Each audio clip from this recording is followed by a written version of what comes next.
अभी आप जो है सरकार ने बोल दिया है, प्राइम मिनिस्टर मोदी ने अनाउंस किया है कि जो 3 कृषि कानून है वो रद्द कर दिए जाएंगे, तो उसके बारे में क्या कहेंगे?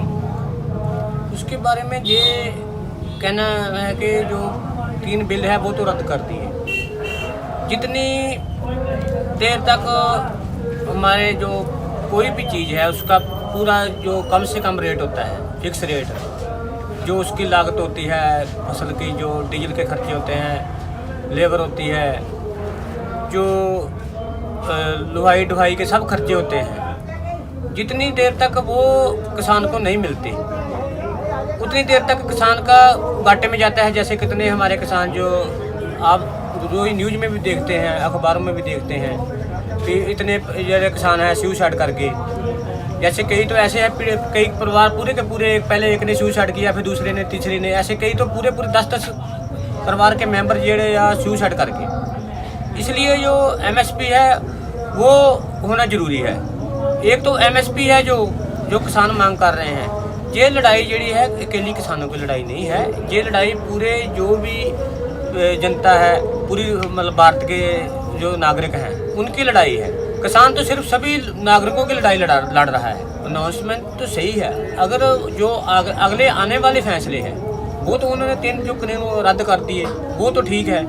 अब आपको MSP चाहिए? हाँ, मैं MSP और भी जो हमारे यहाँ यूनियन है और भी जो मुद्दे हैं उन पर वो कई कानून ऐसे बनने वाले हैं जो अनपढ़ है, जो जनता है, गरीब जनता है, जहाँ आम जनता है उसको सही रेट पर जो दाम मिले। जैसे सरसों का तेल है, पिछले साल 80 रुपये था, इस साल 180 रुपये लीटर मिल रहा है। ऐसे बहुत से और कई फसलें हैं, जैसे दालें हैं, सब्जियां हैं, उनका फिक्स रेट तो होना चाहिए ना भी, ये मतलब सही ढंग से जो आम जनता तक उसको सही रेट से मिले।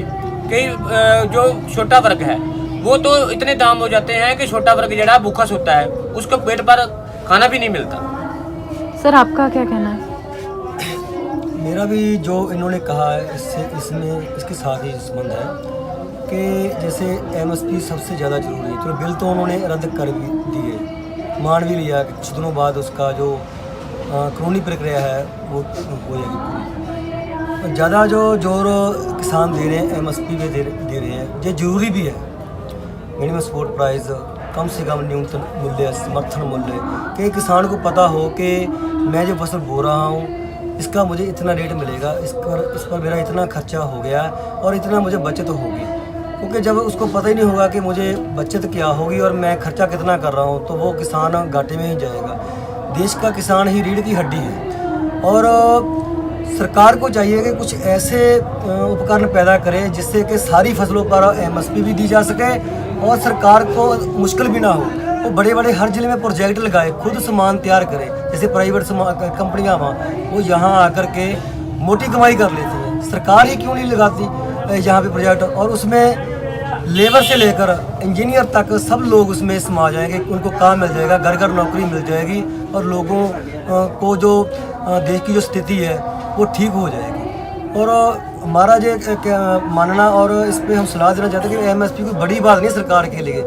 ये कोई जानबूझकर कुछ ऐसा कर रहे हैं कि MSP ना दें या लोगों को लटकाए रखें या किसानों को परेशान कर रखें। किसान सरकार को चाहिए MSP लागू करें और उन फसलों, सब्जियों, दालों, अनाजों को खरीदने की समर्था बढ़ाए और प्रोजेक्ट लगाए। उन्हीं में से, अनाज में से बहुत कुछ बनता है, वो सामान तैयार करे, मार्केट में लाए और सब लोगों को नौकरी भी मिलेगी और आगे से कोई ऐसा आंदोलन करने की नौबत भी नहीं आएगी।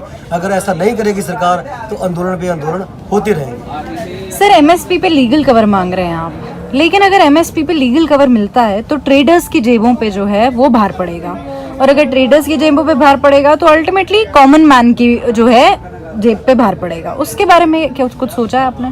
मैम, पहले तो थोड़ा सा मैं कानूनों के बारे में बताना चाहता हूँ। ये कानून जो बनाए थे ये सरकार ने किसानों के ऊपर थोपे थे और किसानों की जमावड़े ने सभी जन जन के आंदोलन बन गए, उनके जमावड़े ने इन आंदोलन को वापस लेने पे मजबूर कर दिया।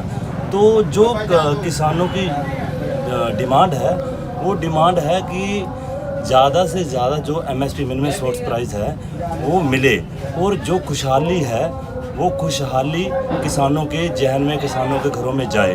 क्योंकि इससे पहले खुशहाली नहीं थी, लोग किसान सुसाइड कर रहे थे, बहुत दिक्कतें हो रही थी। जो आपने ट्रेडर्स की बात की है, देखो सारा ट्रेडर्स इससे जुड़ा हुआ है। एमएसपी बढ़ने से ट्रेडर्स पे इतना इम्पैक्ट पड़ेगा कि उसका इन्फ्लुएंस वो झेल नहीं पाएंगे। एक्चुअली ये जो ट्रेडर्स हैं, ये ट्रेडर्स सारे विदेशी कंपनियों से ही जुड़े हुए हैं। जो विदेशी कंपनियां हैं वो यहाँ भारत से सामान कच्चा लेती हैं, कच्चा माल यहाँ से लेती है, वो अपने वहाँ बना के और यहाँ से पैसा कमाती हैं। वो बहुत सारा मतलब इंटरेस्ट भी देती हैं इंडियन गवर्नमेंट को।